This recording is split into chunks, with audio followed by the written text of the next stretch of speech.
Bon diem, soc de l'Institut Premià de Mar. Ara llegiré uns fragments dels amors de Psique i Cupido. Psique, abatuda a terra, va contemplar fins que va poder el vol del seu marit, mentre s'afligia en unes lamentacions desesperades. Quan l'altura del cel va fer desaparèixer el seu espòs en un batec d'ales, va córrer a tirar-se daltabaix de la riba d'un riu proper. Però el riu, compendint-se'n en l'homenatge al déu que sol fer encendre fins i tot les aigües i també per ell mateix, de seguida la va agafar amb una onada i la va dipositar indemne damunt la riba plena d'herbes en flor. Per casualitat, el déu del camp estava assegut a la vora del riu, abraçant a Eco, la dea de la muntanya, mentre li ensenyava a repetir cançonetes de tota mena. Prop de la ribera, unes cabretes s'altironaven i rossegaven la cabellera del riu tot pasturat. El déu, amb aparença de cabra, com que sabia el que havia passat, compadint-se, va cridar a Psique, ferida i desolada, i la va calmar amb aquestes paraules consoladores. Noieta encantadora, jo sóc només un camperol i un pastor, però tinc molta experiència gràcies a la meva llarga bellesa. Doncs bé, si no vaig errat, veient el teu pas trontollat i tan insegur, la gran palidesa del teu cos i els profunds sospirs que fa sense parar, i fins i tot els teus ulls marcits. Diria que estàs patint per un amor desesperat. Bé, doncs escolta'm. No intentis matar-te un altre cop, tirant-te daltabaix d'un precipici o amb qualsevol altra mena de mort.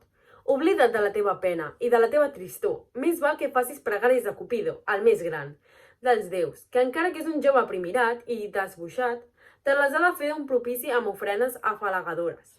I així va parlar el déu pastor. I sí que no li va fer cap resposta, simplement va adorar aquesta divinitat propícia i va emprendre el seu camí. Però quan ja havia caminat un bon tros, amb un pas cansat, a posta de sol, va arribar sense saber com a una ciutat on regnava el marit d'una de les seves germanes. Quan ho va saber, Psique va demanar que fos anunciada la seva presència a la germana.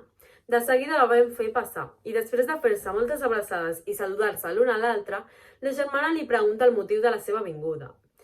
I Psique li respon: ja em deus recordar el consell que em donàreu. Em vara convèncer que matés amb una navalla de doble tall la bèstia que, fingint-se el meu marit, dormia al meu costat. Abans que ella se m'empassés, pobreta de mi, amb la seva gola volàs. Però, tan aviat com, seguint el que havíem acordat, vaig mirar el seu rostre amb la llet d'un llum.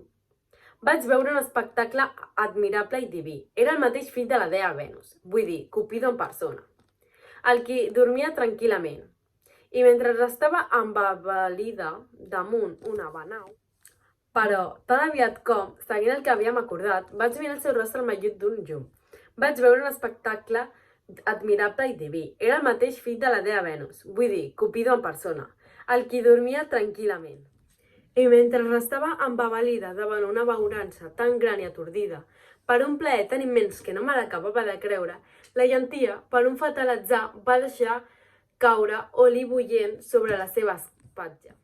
Tot seguit el dolor el va despertar i quan em va veure armada amb el punyal i el foc em va dir: per aquest acte tan reprovable, agafa les teves coses i vés-te'n de seguida, al meu llit. Car jo em casaré amb cerimònia religiosa, amb la teva germana. I immediatament va ordenar al Zefir que em fes volar fora dels límits de casa seva. Amb prou feines, Psique havia acabat de parlar, aquella excitada pels agullons d'un foll desig i d'una nociva enveja. Inventa una bona mentida per l'ocasió per tal d'enganyar el seu marit, que ha rebut les notícies de la mort dels seus pares. Corrents, s'embarca en una nau i es dirigeix de seguida cap a la roca. Allí, el vent que hi bufava era un altre. Però ella, adelerada per una cega esperança, diu: parant-me, Cupido, com a digna esposa teva, i tu, Zefir, recull la teva mestressa. I es llença daltabaix amb gran impuls, però no va poder arribar allí ni morta, ja que va morir tal com es mereixia. Els seus membres, colpejats i escopetats pel roquissar i les seves visceres esquinçades van servir d'aliment a les aus de presa i a les bèsties.